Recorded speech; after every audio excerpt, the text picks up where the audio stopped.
ऐतिहासिक भी है।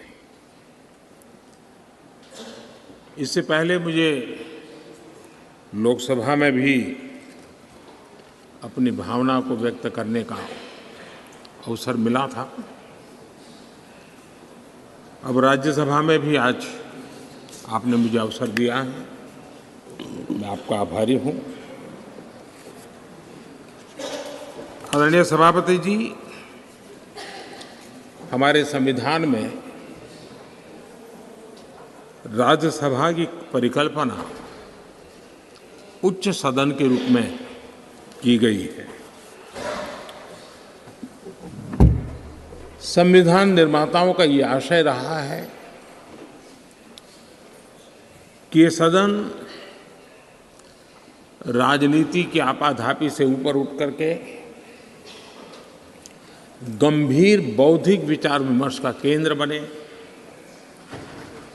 और देश को दिशा देने का सामर्थ्य यहीं से निकले, ये स्वाभाविक देश की अपेक्षा भी रहे और लोकतंत्र की समृद्धि में ये योगदान ही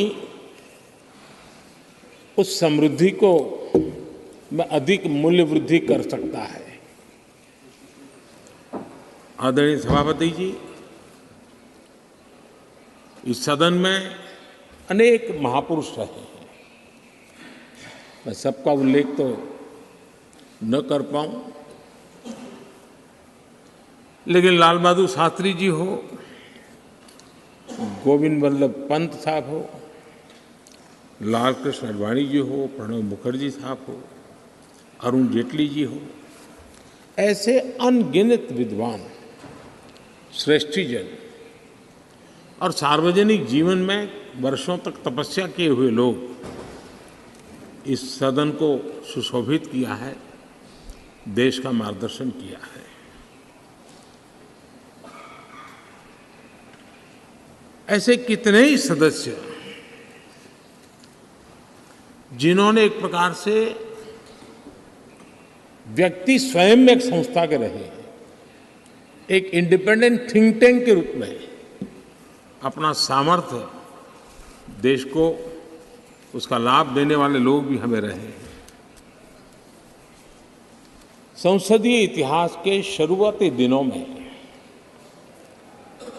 डॉक्टर सर्वपल्ली राधाकृष्णन जी ने राज्यसभा के महत्व पर कहा था कि parliament is not only A legislative but A deliberative body. Rajya Sabha से देश के जनता की अनेक ऊंची अपेक्षाएं हैं, सर्वोत्तम अपेक्षाएं हैं और इसलिए मान्य सदस्यों के बीच गंभीर विषयों की चर्चा और उसे सुनना, ये भी एक बहुत बड़ा सुखद अवसर होता है। नया संसद भवन एक सिर्फ नई बिल्डिंग नहीं है, लेकिन ये एक नई शुरुआत का प्रतीक भी है। हम व्यक्तिगत जीवन में भी देखते हैं, जब किसी भी नई चीज के साथ हमारा जुड़ाव आता है तो मन पहला करता है कि अब एक नए वातावरण का मैं ऑप्टिमम यूटिलाइजेशन करूंगा, उसका सर्वाधिक सकारात्मक वातावरण में मैं काम करूंगा, एक सहज स्वभाव होता है। और अमृत काल की शुरुआत में ही इस भवन का निर्माण होना और इस भवन में हम सबका प्रवेश होना, ये अपने आप में हमारे देश के 140 करोड़ नागरिकों की जो आशा आकांक्षा है, उसमें एक नई ऊर्जा भरने वाला बनेगा, नई आशा और नया विश्वास पैदा करने वाला बनेगा। आदरणीय सभापति जी, हमें तय समय सीमा में लक्ष्यों को हासिल करना है, क्योंकि देश, जैसा मैंने पहले भी कहा था, ज्यादा प्रतीक्षा नहीं कर सकता है। एक कालखंड था जब सामान्य मन को लगता था कि भी ठीक है, हमारे माँ बाप भी ऐसे गुजारा किया, हम भी कर लेंगे, हमारे नसीब में ये था, हम जी लेंगे। आज समाज जीवन की और ख़ास करके नई पीढ़ी की सोच वो नहीं है, और इसलिए हमें भी नई सोच के साथ, नई शैली के साथ सामान्य मानवीय की आशा आकांक्षाओं की पूर्ति के लिए हमारे कार्य का व्याप भी बढ़ाना पड़ेगा। हमारी सीमा, सोचने की जो सीमाएं हैं, उससे भी हमें आगे बढ़ना पड़ेगा, और हमारी क्षमता जितनी बढ़ेगी उतना ही देश की क्षमता बढ़ाने में हमारा योगदान भी बढ़ेगा। आदरणीय सभापति जी, मैं मानता हूं कि इस नए भवन में, ये उच्च सदन में, हम अपने आचरण से, अपने व्यवहार से संसदीय शुचिता के एक प्रतीक के रूप में देश की विधानसभाओं को, देश की स्थानीय स्वराज की संस्थाओं को, वहां की सारी व्यवस्थाओं को प्रेरणा दे सकते हैं। और मैं समझता हूं कि ये स्थान ऐसा है कि जिसमें ये सामर्थ्य सबसे अधिक है, और इसका लाभ देश को मिलना चाहिए, देश के जनप्रतिनिधियों को मिलना चाहिए, चाहे वो ग्राम प्रधान के रूप में चुना गया हो, चाहे वो संसद में आया हो। और ये परंपरा यहाँ से हम कैसे आगे बढ़ाएं। आदरणीय सभापति जी, पिछले 9 वर्ष से आप सबके साथ से, सहयोग से देश की सेवा करने का हमें मौका मिला। कई बड़े निर्णय करने के अवसर आए, और बड़े महत्वपूर्ण निर्णयों पर फैसले भी हुए, और कई तो फैसले ऐसे थे जो दशकों से लटके हुए थे। उन फैसलों को भी, और ऐसी बातें थी जिसको बहुत कठिन माना जाता था, मुश्किल माना जाता था, और राजनीतिक दृष्टि से तो उसको स्पर्श करना भी बहुत ही गलत माना जाता था। लेकिन सबके बावजूद भी हमने उस दिशा में कुछ हिम्मत दिखाई। राज्यसभा में हमारे पास उतनी संख्या नहीं थी, लेकिन हमें एक विश्वास था कि राज्यसभा दलगत सोच से ऊपर उठ करके देश हित में जरूर अपने फैसले लेगी। और मैं आज बड़े संतोष के साथ कह सकता हूं कि उदार सोच के परिणाम हमारे पास संख्या बल कम होने के बावजूद भी आप सभी माननीय सांसदों की मैच्योरिटी के कारण, समझ के कारण, राष्ट्रहित के प्रति अपनी जिम्मेवारी के कारण, आप सबके सहयोग से हम कई ऐसे कठिन निर्णय भी कर पाए, और राज्यसभा की गरिमा को ऊपर उठाने का काम सदस्य संख्या के बल पर नहीं, समझदारी के सामर्थ्य पर आगे बढ़ा। इससे बड़ा संतोष क्या हो सकता है। और इसलिए मैं सदन के सभी माननीय सांसदों का, जो आज वह हैं, जो इसके पहले थे, उन सब का धन्यवाद करता हूं। आदरणीय सभापति जी, लोकतंत्र में कौन शासन में आएगा, कौन नहीं आएगा, कौन कब आएगा, ये क्रम चलता रहता है, वो बहुत स्वाभाविक भी है, और वो लोकतंत्र की स्वाभाविक उसकी प्रकृति और प्रवृत्ति भी है। लेकिन जब भी विषय देश के लिए सामने आए,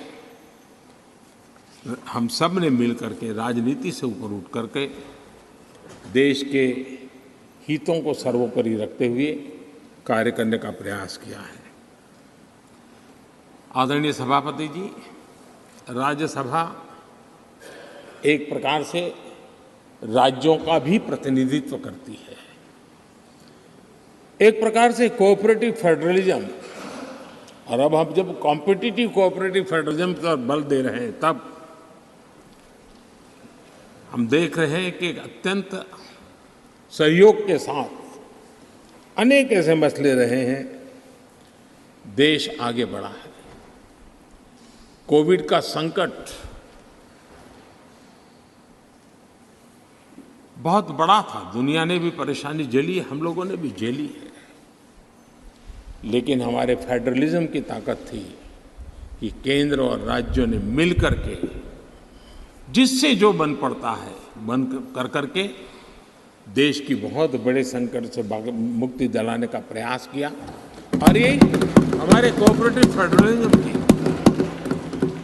ताकत को बल देता है, हमारे फेडरल स्ट्रक्चर को कि एक ताकत उसने अनेक संकटों का सामना किया है। और हमने सिर्फ संकटों के समय नहीं, उत्सव के समय भी दुनिया के सामने भारत की उस ताकत को पेश किया है जिससे दुनिया प्रभावित हुई है। भारत की विविधता, भारत के इतने राजनीतिक दल, भारत में इतने मीडिया हाउसेस, भारत के इतना रहन सहन, बोलियां, ये सारी चीजें G20 समिट में, राज्यों में जो समिट हुई, क्योंकि दिल्ली में तो बहुत देर से आए, लेकिन उसके पहले देश के 60 जितने शहरों में 220 से ज़्यादा समिट होना, और हर राज्य ने बढ़ चढ़ करके बड़े उत्साह के साथ विश्व को प्रभावित करें, इस प्रकार से मेहमान नवाजी भी की। और जो डेलिब्रेशंस हुए उसने तो दुनिया को दिशा देने का सामर्थ्य दिखाया है। और ये हमारे फेडरलिज्म की ताकत है, और उसी फेडरलिज्म के कारण और उसी कोऑपरेटिव फेडरलिज्म के कारण आज हम यहाँ प्रगति कर रहे हैं। आदरणीय सभापति जी, इस नए सदन में भी, नई हमारी इस पार्लियामेंट बिल्डिंग में भी उस फेडरलिज्म का एक अंश जरूर नजर आता है, क्योंकि जब बनता था तब राज्यों से प्रार्थना की गई थी कि कई बातें ऐसी हैं जिसमें हमें राज्यों की कोई न कोई याद यहाँ चाहिए, लगना चाहिए कि ये भारत के सभी राज्यों का प्रतिनिधित्व यहाँ है। और यहाँ कई प्रकार की ऐसी कलाकृतियाँ, कई चित्र जो इस पूरे हमारी दीवारों की शोभा बढ़ा रहे हैं, वो राज्यों ने पसंद करके अपने यहाँ राज्य की श्रेष्ठ चीज़ भेजी है। यानी एक प्रकार से यहाँ के वातावरण में भी राज्य भी है, राज्यों की विविधता भी है, और फेडरलिज्म की सुगंध भी है।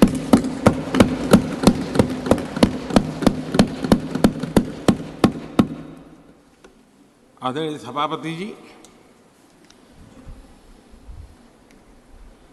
टेक्नोलॉजी ने जीवन को बहुत तेजी से प्रभावित किया है।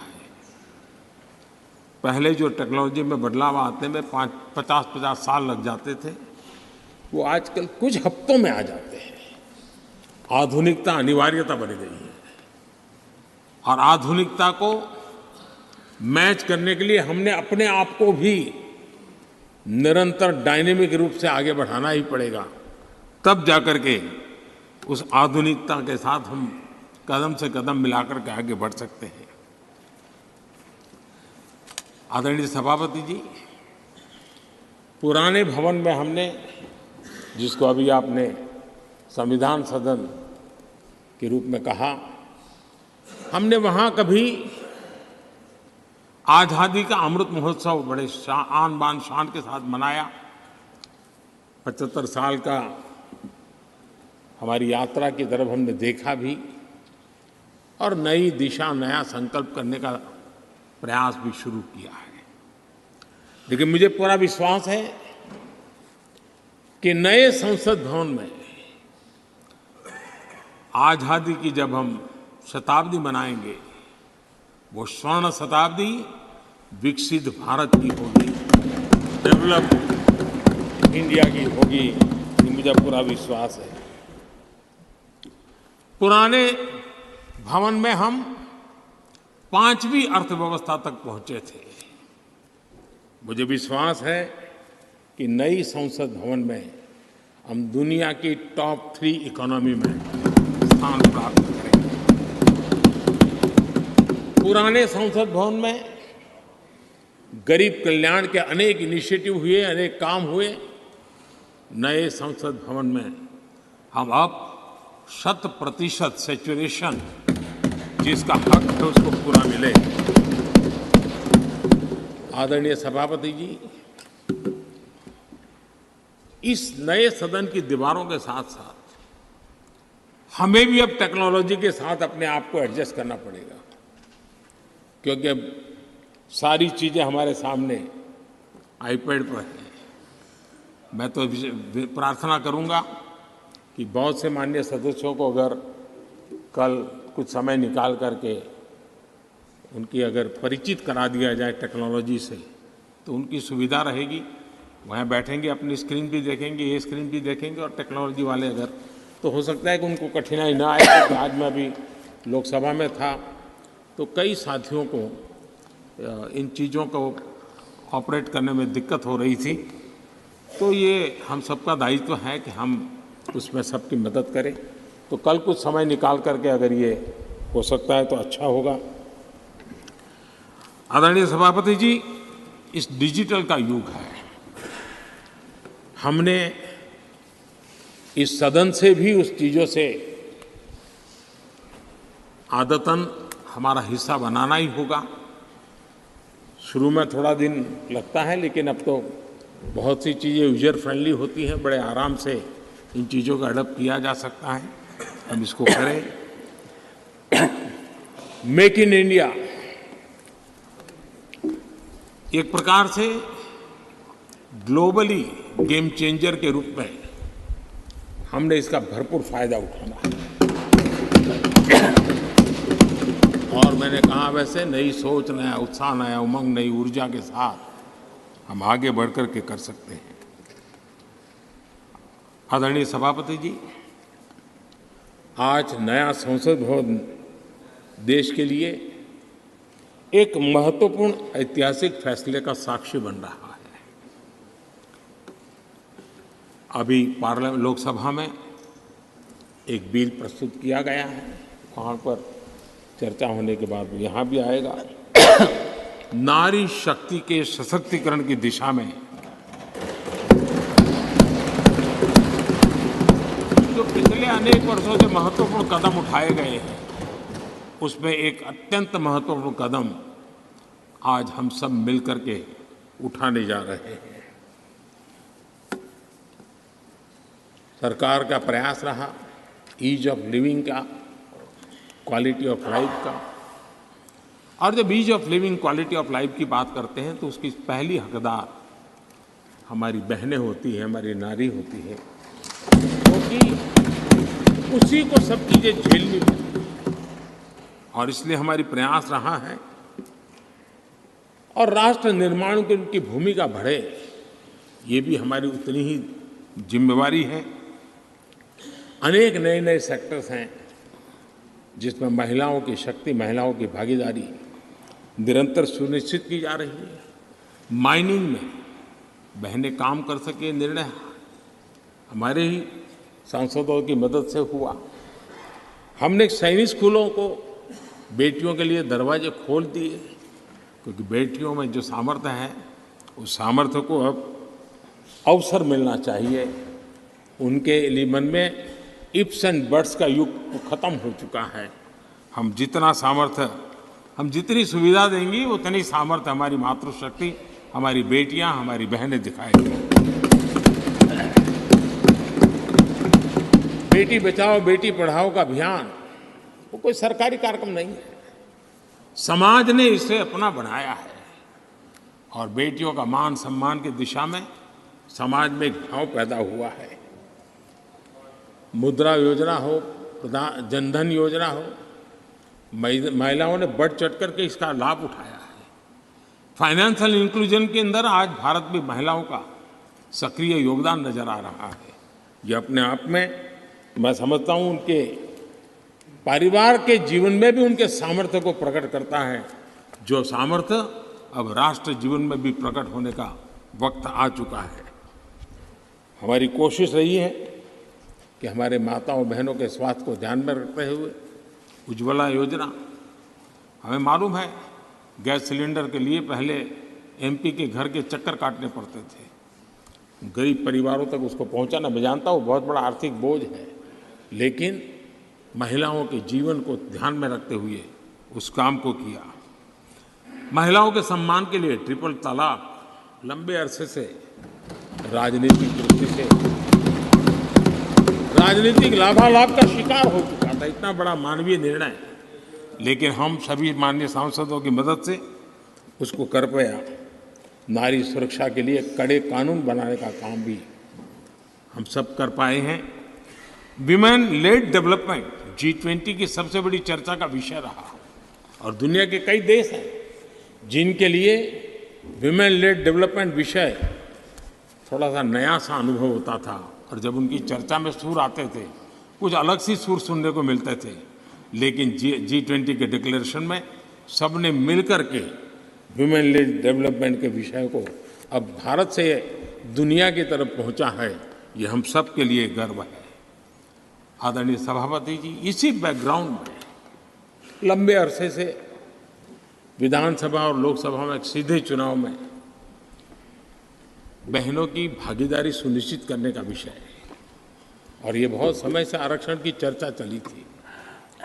हर किसी ने कुछ न कुछ प्रयास किया है, लेकिन और ये 1996 से इसकी शुरुआत हुई है, और अटल जी के समय तो कई बार बिल लाए गए, लेकिन नंबर कम पड़ते थे, कुछ उग्र विरोध का भी वातावरण रहता था, एक महत्वपूर्ण काम करने में काफ़ी असुविधा होती थी। लेकिन जब नए सदन में आए हैं, नया होने का एक उमंग भी होता है, तो मुझे विश्वास है कि ये जो लंबे अरसे से चर्चा में रहा विषय है, अब इसको हमने कानून बना करके हमारे देश की विकास यात्रा में नारी शक्ति की भागीदारी सुनिश्चित करने का समय है।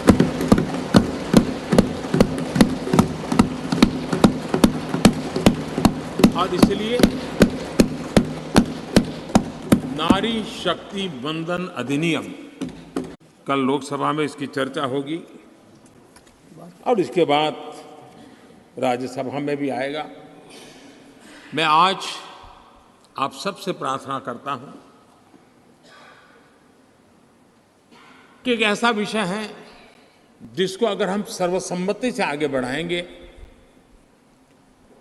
तो सच अर्थ में वो शक्ति अनेक गुना बढ़ जाएगी। और जब भी बिल हम सबके सामने आए, तब मैं राज्यसभा के सभी मेरे माननीय सांसद साथियों से आज आग्रह करने आया हूं कि हम सर्वसम्मति से जब भी उसकी निर्णय करने का अवसर आए, आने वाले 1-2 दिन में आप सबके सहयोग की अपेक्षा साथ मैं मेरी वाणी को विराम देता हूं। बहुत बहुत धन्यवाद।